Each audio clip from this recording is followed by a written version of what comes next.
My life started out, I was an interior designer in Montreal. That's how I made my living.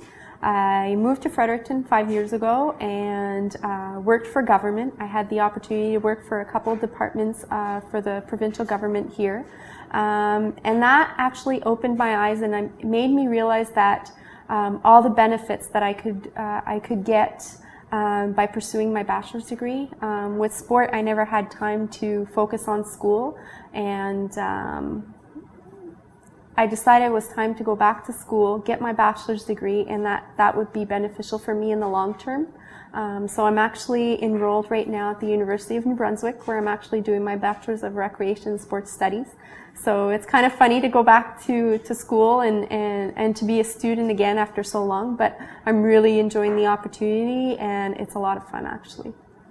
For me, the first time I went back to school, just doing that, you know, when you're newly disabled and you're trying to get back into the swing of things and going back to the school for the first time and going back to studying and being that student that everybody's going to look at with, you know, coming through school, the little kid with the disability and things like that. And it was those little successes of getting the courage to do that and, you know, not being afraid. And, you know, I remember I was so proud of myself the first day of school, being able to open the doors all by myself and you know, not needing that extra help. So, but my success has come more from a sport background where, you know, I've known tremendous successes and achievements, medals and things like that, and those are really special to me and hold a special part in my heart. I think no matter what you do, there's challenges in everything, and I think that's for everyone, disabled or not. For me, challenges were there's always going to be some accessibility issues, and that could be ranging from needing a parking spot close to the classroom or the building where class is being held, or all the jobs I've had in the past where I required, you know, access like to a parking spot and to the ramp and making sure that in the winter it's cleared off and things like that. And so those are some of the challenges we face on a daily basis. But what I found in my work life and school, people are really accommodating and really want to help. They need to know what you need in terms of help. Like they don't necessarily know, and you can't assume that they do. You really need not to be afraid and ask. I think there's different individuals that have had different impacts on my life. The first for me was, I still remember to this day being in rehab and somebody coming to talk to me about school and sports and getting back into the swing of things and taking control of my life. And that person took me to a wheelchair basketball game, and it became one of the biggest passions in my life.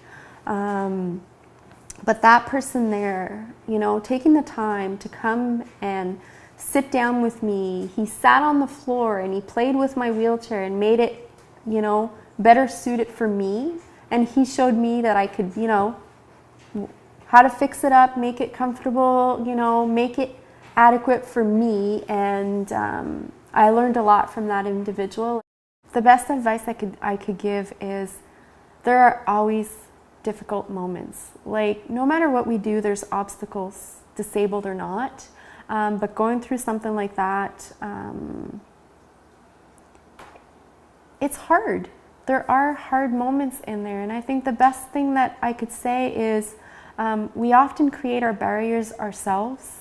There's fears and there's uncertainty and there's a lot of questions that we have. I remember like being newly disabled and feeling all these emotions of just not knowing. And the best thing I could say is there's got to be somebody that you can go and talk to. There's got to be somebody. If it's not the counselors that are there, or family or friends because they're going through that adjustment just like yourself, there's somebody you can call. There's somebody out there.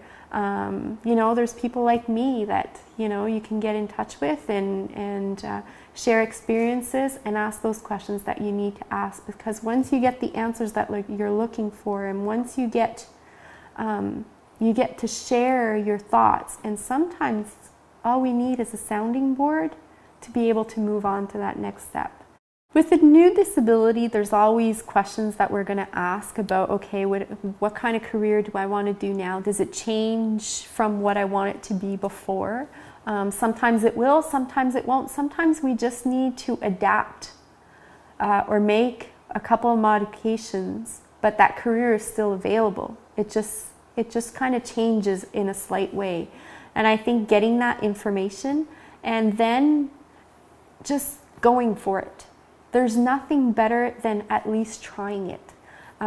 You might not like it for different reasons. You know, there's no shame into trying it. I've tried different things. I've had different careers in my life. They've changed because of circumstance. They've changed, you know, about life environments, and they've also changed. My goals have changed. When you get older, you want different things, and there's no shame in that. And I think once you know what you want to do, you got to go for it. You got to inquire about it. And even though the road is scary sometimes, like I said before, there's people there to help you. There's accessibility centers in every college, university. There's people there to help. And if it's going back to high school, going back to college, or starting a university career, or simply going back to work, there's people there that are willing to help you, and just ask the questions and just go for it, I think, is the best advice I could give, because you won't be disappointed.